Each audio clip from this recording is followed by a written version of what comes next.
It's September 10th. Today's reading is the last we'll read of the prophet Daniel's writings, but what a powerful passage he leaves. The detailed account of the future world leaders that will soon rule is amazing. The year is 536 BC, and in today's reading, he foretells the rise and fall of soon-coming Persian and Greek empires. In addition to his startling description of future events, these passages provide perhaps the most fascinating glimpse into the operation of spiritual warfare that we see in all of Scripture. The insights provided here in chapter 10, verses 12 and 13 provide some of the most helpful truths that can be learned in the life of the believer.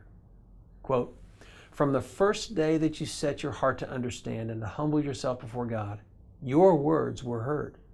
I have come for your word's sake. But the prince of the kingdom of Persia withstood me 21 days. But behold, Michael, one of the chief princes, came to help me, because I remained there with the kings of Persia."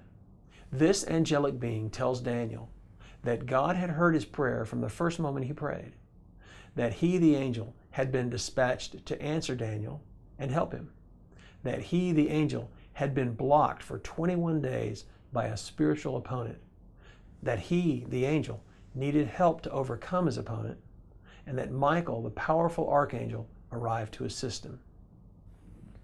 From this, we see strong evidence of several things. Geographic regions have designated spiritual demonic authorities assigned to them. These authorities are allied against God and are powerful. They have legitimate authority. That angelic forces battle these demonic authorities. That we as intercessors can serve a critical role in these battles. We see that the angel was discharged at Daniel's request. This is a truly astounding passage. It strongly suggests that God's people have a much more powerful role in spiritual battles than most people realize.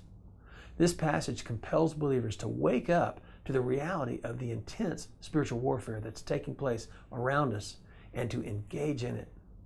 Ephesians 6:12 in the New Testament tells us that our weapons are extremely powerful, that we fight against these spiritual forces of wickedness that exist in the spirit realm.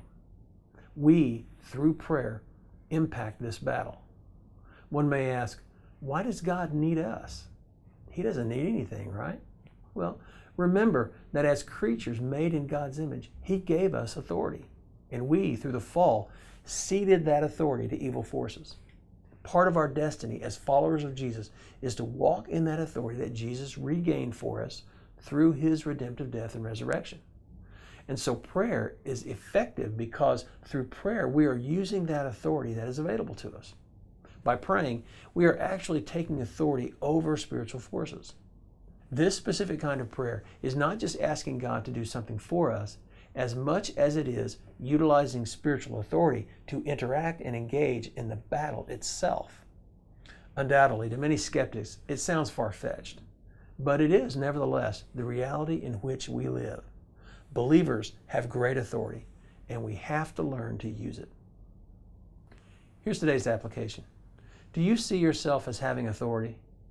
If not, start to see yourself in this light. You have the potential to be someone that spiritual forces fear. Take the time needed to learn about your authority and begin to walk in the authority God has given you. Now here's today's prayer.